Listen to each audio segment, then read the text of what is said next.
Here's the moment no one warned you about.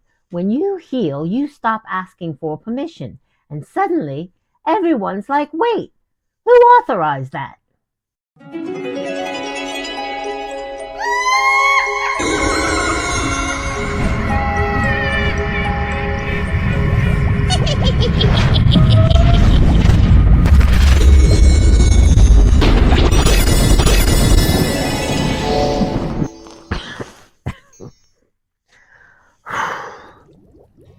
A little better. Welcome to day 17, Messy Besties. If you notice lately that you're making choices without polling the room, without checking 10 opinions, without emotionally RSVPing for approval, congratulations, you've entered an unapologetic witch era.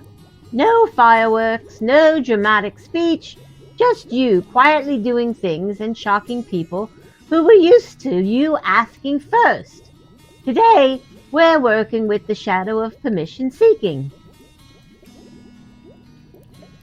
This shadow sounds polite, responsible. Very good girl. It says things like, it's okay. What do you think I should do? I just want to make sure this makes sense. I don't want to upset anyone. But underneath that softness is an old spell you didn't cast.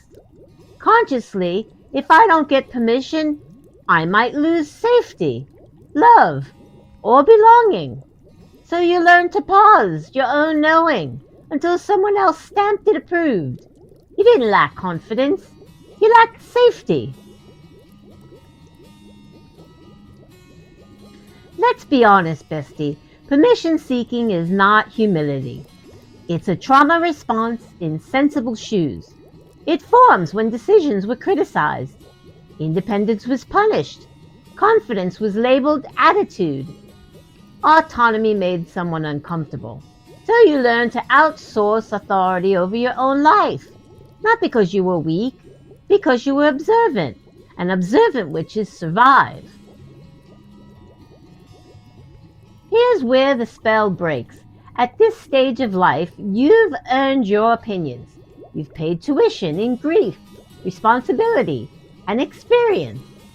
You've lived through enough to know when something is right for you.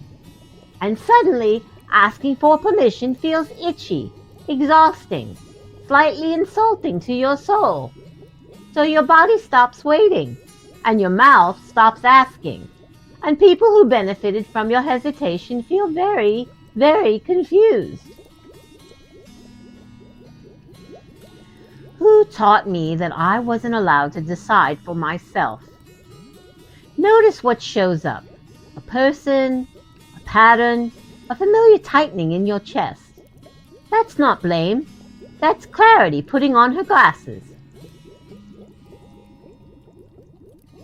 Not asking for permission doesn't make you reckless. It makes you self-led. You're not rebelling. You're remembering. You're saying, I hear myself now. I trust my timing. I choose and then I inform. That's not ignorance. That's adulthood with boundaries and good posture. Today's practice is deliciously subtle. The next time you catch yourself about to ask, is this okay? Do you think I should? Are you sure this makes sense? Pause. Ask yourself first. Answer yourself. Then speak from decision, not doubt. You don't need witnesses for your choices. You need alignment. When you stop asking for permission, your voice steadies. Your decisions land cleaner. Your energy stops leaking. Your confidence stops asking for applause. You move faster. You explain less. You sleep better. And the right people adjust. The wrong ones reveal themselves. Both outcomes are useful. All right, messy besties. If you made it all the way here, drop the word decided in the comments. It tells me you stayed for the magic. If you have anything you need to say, put it with it. Don't hold back. Don't hold it in. Don't let it fester. Share what's on your heart. Sharing it helps you, and that too is a part of what my vision for when you stop asking for permission is about.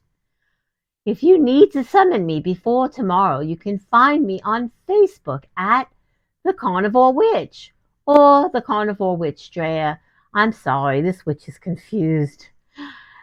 If you subscribed and rang the bell, then you will be the one being summoned as soon as I upload another video, go live, or post a comment in the community here. Thank you for showing up for day 17. Thank you for being brave enough to feel things with me. And thank you for being part of this magical, messy community where even the cauldrons have commitment issues and the broomsticks refuse to fly straight after midnight. Feel free to share this video with a friend or loved being who could use my witchy wisdom and hilariousness. And don't forget, bestie, your like is a cosmic spark and a witch's wink across the web, zapping the algorithm digital broomstick, casting a charm so magical it whispers this video brews some help, and then someone else in need of the same spell may magically stumble upon it. And as always, I love you, messy bestie. If no one told you today they love you, then know I told you first. Not only spoken aloud, I've woven a charm of boundless affection, shimmering energy, and maybe a sprinkle of dazzling whimsy around you. Enchanting side effects may include spontaneous fits of broomstick giggles, unforeseen cauldron chuckles, and the occasional snortle spell cast at thin air.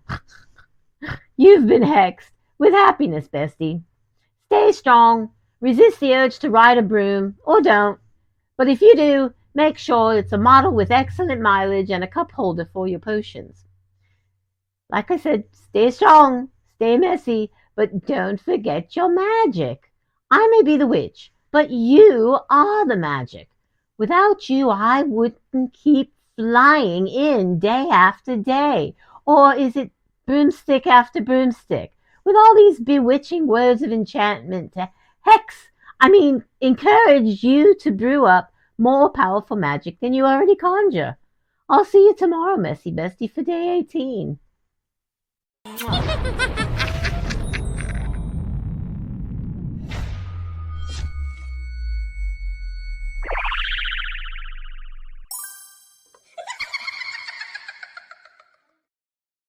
Enchanting side effects may include spontaneous fits of broomstick giggles, unforeseen cauldron chuckles, and the occasional snortle